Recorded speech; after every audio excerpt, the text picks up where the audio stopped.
Почитуван председавач, почитувани колеги пратеници, представници на медиумите, почитувана госпоѓа Ласковска, во вашиот говор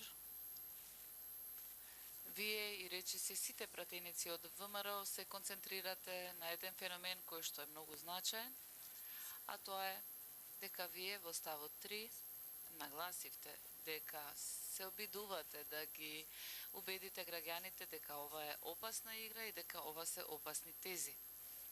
Вие, почитувана колешке, убаво сте сватиле како функционира когницијата и емоциите на луѓето и тоа што во психологијата е позната како по автоматизам свесност или што подразбира дека мозокот на човекот, когницијос, вообичаено се концентрира повеќе и ги троши надворешните феномени за когнитивни феномени. Стимул кој што вие се обидувате да го всадите кај населението дека е опасен, рискирачки, целно за луѓето да потрошат повеќе енергија и ресурси за да се справат или соочат со тој феномен или загрозувачки стимул.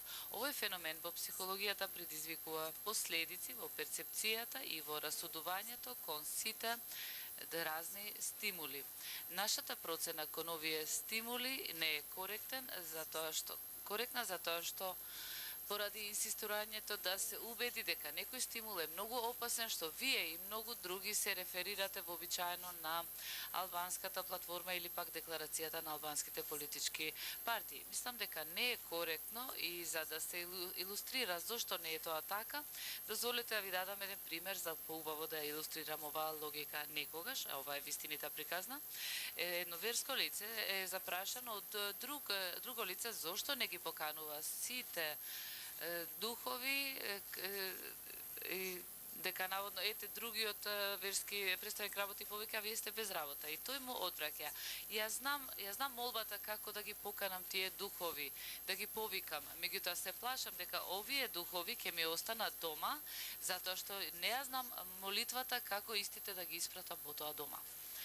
Почитувана колешке, многу е значајно да сите ние сватиме заедно дека ако ја знаете молитвата како да ги убедите за опасниот стимул и за загрозеноста, битно е да ја знаете и молитвата како истите потоа да ги тие стимули да ги испратите, затоа што тоа ќе биде опасно. Тоа што е во теоријата познато како ефект на пеперутката или butterfly ефект, затоа што еден инцидент може да предизвика непредвидиви инциденти.